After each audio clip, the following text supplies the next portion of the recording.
Hello friends, तो स्वागत है आप सभी का टाइम टू स्टडी पे और मैं वरुण कुमार पांडे आज लेके आया हूँ एक नई टॉपिक गन्ना।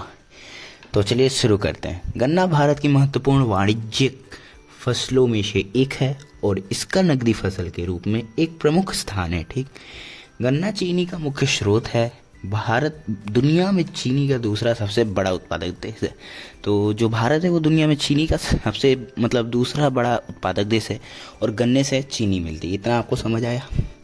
अब हम आपको गन्ने के बारे में कुछ ज़रूरी बातें बता देते हैं।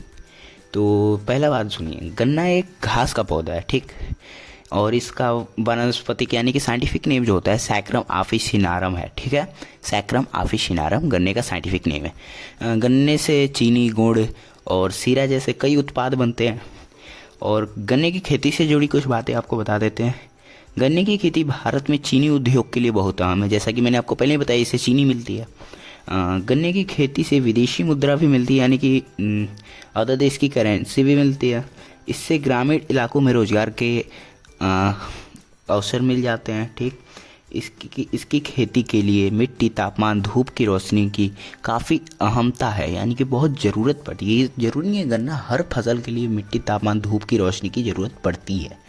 मिट्टी खेती के लिए हम ले सकते हैं दोमट, चिकनी, लेटराइट, कपासी बूरी और काली जैसी कई मिट्टी भी ले सकते हैं हम, जो कि लगभग सारी मिट्टियों में ये गन्ना हो जाता है।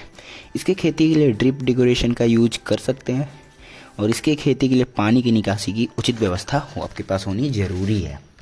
गन्ने की मुख्य विशेषताएं आपको बताते हैं। गन्ना एक प्रमुख बहुवर्षीय फसल है।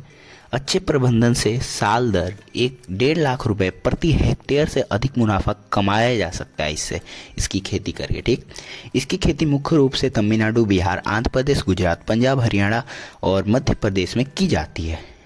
भारत गन्ने का दूसरा सबसे बड़ा उत्पादक है, मैंने आपको पहले ही बताया। और वहीं बात करें पहले उत्पादक देश की, तो ब्राज़ील दुनिया में गन्ने का सबसे बड़ा उत्पादक देश है। 2023 तक ये दोनों देश दुनिया के कुल चीनी उत्पादक में क्रम से 21% और 18% का योगदान दिए थे। गन्ना मीठा क्यों होता है आपको बता देते हैं। इसका बीज अपने स्वभाव के अनुकूल ही पृथ्वी, जल, वायु आदि से ग्रहण करता है। इसीलिए गन्ना मिठास का तत्व फैक्टोस को पृथ्वी से अवशोषित करता है। गन्ना एक खरीफ फसल है, तो इस साफ बात है कि ये जून जुलाई में बोया जाता है और अक्टूबर नवंबर में काट लिया जाता है। और ये पोएसी परिवार का एक 12मासी घास है। जैसा कि बहुत सारे पौधों के एक वर्ग में बांटा जाता है, परिवार में बांटा जाता है, तो वही ये पोएसी परिवार है एक, उसका जो है ये 12मासी घास है गन्ना। ठीक, आप इन बातों को याद कर लेंगे। एक और बात है जो कि गन्ना घास का पौधा है और इसका साइंटिफिक नेम, इसको अच्छे से याद कर लेंगे। साइंटिफिक नेम यानी कि वानस्पतिक नाम सैक्रम ऑफिसिनारम है। गन्ने का सैक्रम ऑफिसिनारम है साइंटिफिक नेम। ठीक, और एक बात और ये इसमें आप रट लेंगे कि ब्राज़ील दुनिया में गन्ने का सबसे बड़ा। ठीक, तो ये थी गन्ने से जुड़ी कुछ मुख्य बातें दूसरे वीडियो के साथ। तब तक के लिए बाय बाय, टाटा।